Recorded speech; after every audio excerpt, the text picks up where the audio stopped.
There's an entire generation of people will remember both rotary phones and the first iPhone launch, and psychologists can't quite figure out where to put them. If you were born between 1976 and 1985, you're on the tail end of Gen X, but you're hardly a millennial. Even though everyone keeps trying to shove you into one of those boxes. Weight researchers started calling a Xennial around 2014, and some sociologists have even labeled this group a microgeneration because the window is so specific. What snorts happened during that specific slice of history creates something that's genuinely worth examining. So today, we're going to explore what makes them interesting from a psychological perspective. From the start, you spent your childhood in an analog world where boredom was just something you sat with, where you had to actually remember phone numbers. And not to mention the dread if you missed your favorite TV show, it was just gone. Yet one day, right as you were moving into adulthood, the entire world went digital. Not gradually, suddenly. The timing of this shift had consequences that are still playing out. Most generations grow up entirely in one technology paradigm or other. Xennials, however, went through both of these life-defining experiences during the years when you were still discovering interest. Your late teens looked very different to your 20s. And the disparity in age was far wider than most generations experience.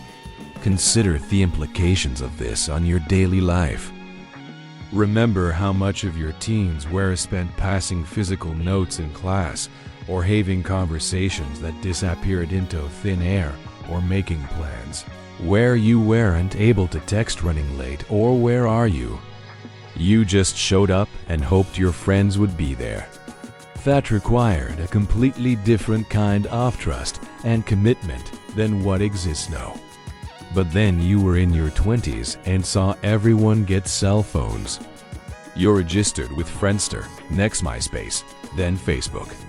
Prior to social media, most people only had 3 different ways to contact someone, either their home or work phone, or just be showing up at their house. Then suddenly, you have 17 different missing apps, and you simply figure it out. During your formative years, you experienced both worlds. According to research on brain development, the prefrontal cortex, the region that mediates our ability to adapt to new situations and learn complex skills, your snorts, also not intimidated by technology the way some older generations are. And this shows up in ways you might not even notice. Like you probably have a different relationship with privacy than other generations. You grew up in a world where your embarrassing moments just faded into memory instead of living forever on social media. That 7th grade haircut, that breakup, that drunk night at a party, there's no photo evidence. It just exists in the stories people tell. This creates a fundamentally different relationship with your past. Your memories could evolve, could become mysteries, could change shape over time the way human memory naturally works. You weren't trapped by documentation. Research on autobiographical memory suggests that the way we store and recall personal experiences is actually quite fluid. Our brains are designed to tote memories, keep what matters, and let the rest fade. When everything is permanently documented and searchable, that natural process gets complicated in ways we're still trying to understand. But here's where things get messy. You also entered the job market right around the 2008 financial crisis, which means a lot of you experienced significant economic instability during the exact years when you were supposed to be establishing your careers. That timing matters more than people realize. Research on economic hardship shows that financial trauma during this life stage can have lasting psychological effects. People who experience job loss or financial instability during this life stage often carry those experience forward even after their situations improve.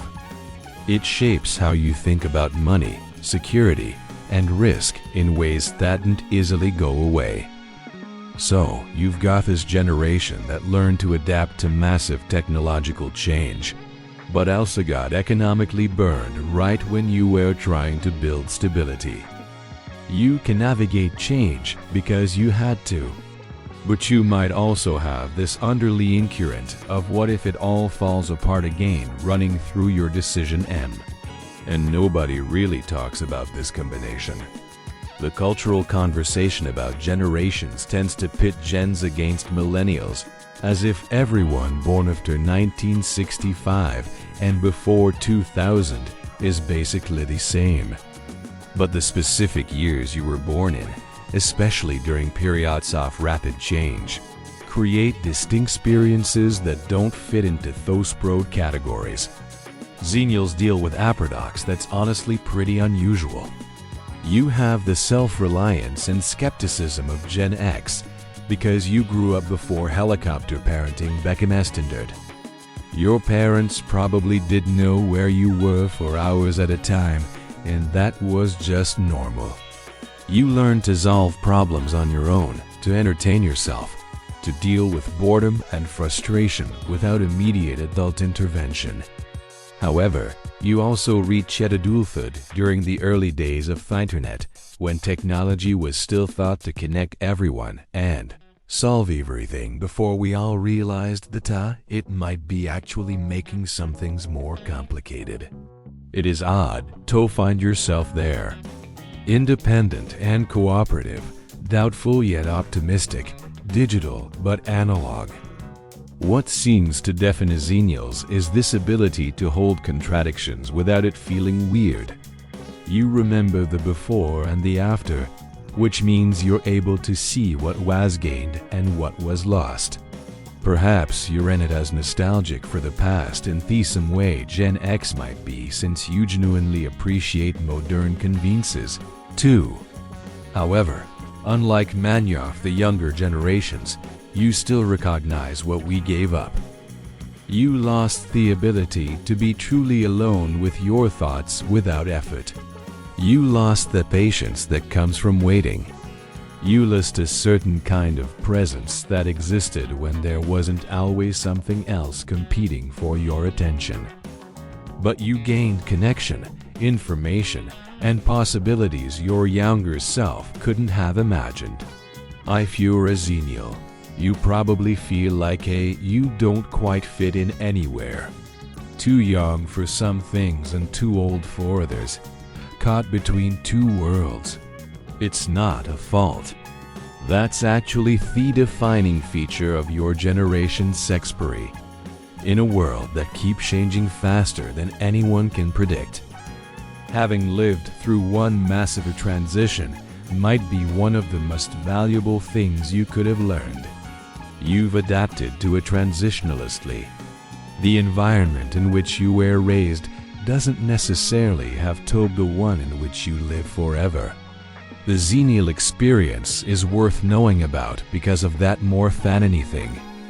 Not because you're special in some superior way, but because you lived through a specific moment in history that taught you something the rest of you are still trying to figure out. How to adapt without losing yourself in the process.